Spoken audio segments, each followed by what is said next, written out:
Most people just know that, oh, sickle cell person is sickler. They don't even know whether there is anything called the complications or conditions that challenges that come with the condition.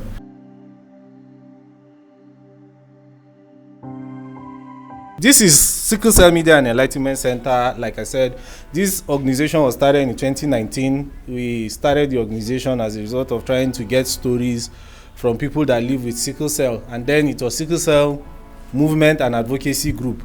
But now it's a fully registered company in terms of organization, or not corporate company PLC. So, but we're now Sickle Cell Media and Enlightenment Center, and basically we try to enlighten people about sickle cell and also help people living with sickle cell to understand the condition and manage it well for themselves. The first aid for sickle cell is you. You are the first aider before you get to the hospital, because no matter how you do it, nobody will take drugs that are meant for you into his own system and then fetch it for you.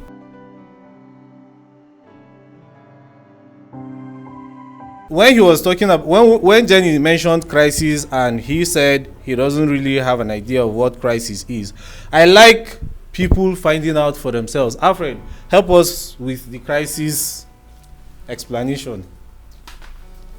Basically, it's I can't explain it well, but it has to do with the body, where your bones, you feel your bones are crushing, your muscles are running wild.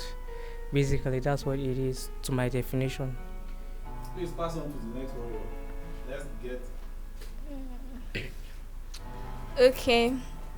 Crisis, in my own definition, is feeling pains at all part of your body, like your bones, especially your joints, your knee, your ankle, shoulders, all these places.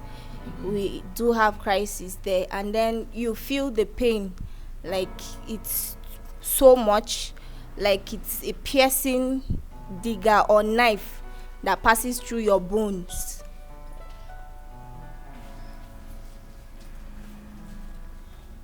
Well, they've said it all, Sha. Crisis is in my own understanding, is a severe pain that one goes through, and seriously, it's not a funny feeling. It's not a nice feeling at all. When, well, the crisis, to me, when it starts, I feel like, okay, the end has come. It's a process where you get to like see your ancestors looking at you, telling you, are you coming or not? Seriously. Crisis is a very bad thing. Like, you feel your muscles like pulling, like it's want to pull out of your skin. You feel your joints crushing on each other. Like, can't explain it. Like, it's a very painful thing, actually. There is this common thing about what all of them are saying. They said they can't explain it. Almost all of them said it, right? They can't explain it. But you can explain how to not have a child with sickle cell. So let's not get carried away.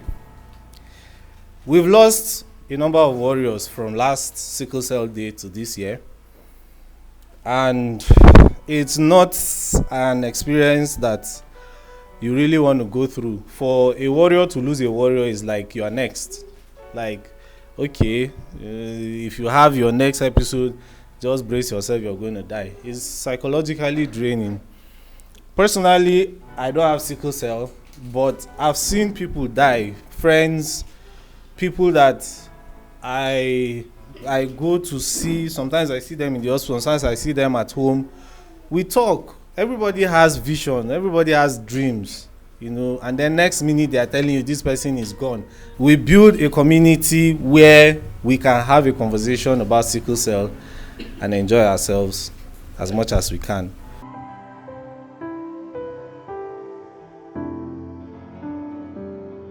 When we were putting the event together, we were thinking, how can we approach sickle cell in a manner that can appeal to the youths? So, the topic of our conversation is who is at the receiving end. You said when two elephants fight, who is the grass now? So, basically, if we have a relationship that ends up with sickle cell, who is at the receiving end? So, let's open the conversation with our brother Obed. I think the warriors, as we call them, are majorly the ones at the receiving end, sir. Okay. What's motivating that assertion in your mind? Okay, well, it's a simple observation. I've not been opportune enough to stay close to one, but if from the stories we're hearing, especially few of the comments that had taken place here, is anything to go by, you find out that regardless of the guys that were in love and then these guys were conceived and they are the byproduct of an affair or a love relationship, as the case may be, those guys are okay with their honeymoon somewhere, and the people basically going through the crisis, as we call it, are the people who are having to fight for their lives. And it would be funny to know that some of the guys that were responsible for bringing our warriors here, they were just not mindful of anything other than just enjoying life. You know, it was a boy meets girl, a man meets woman, and all of that. They just wanted to enjoy life and have it to the full, not knowing that this thing is coming with a chain reaction, that what we are enjoying for 5 minutes is going to give birth to a child that might live for 25 years. And all through these 25 years, if they are fortunate enough, they can live free for 2, 3, 4, 5, 6 months. But there are nights that the person will wish, you know, I think I heard that, will wish to have responded to the ancestral call of just coming to be with them on the other side than just remaining here. Just see the mental torture. Someone said, when you hear an obituary of someone who is a warrior, you're asking yourself a question: who is next? Will that be me? And all of that. And to buttress my point, if this thing was anything contrary to what I'm saying, some of these guys that are here with as warriors, they will have been here with their parents. You know, but you notice they are here all by themselves. So I think they are majorly, without contradiction, the ones who are having to pay a bigger price here. Because the other guys are just maybe buying drugs. They don't even know how the pain feels. If you say my bone, they don't know what bone are you talking about. Where I take 50 naira, go and buy painkiller and all of that. But it's much more than that. So I think the warriors here are the very receiving end, and they deserve all our attention today and the days ahead.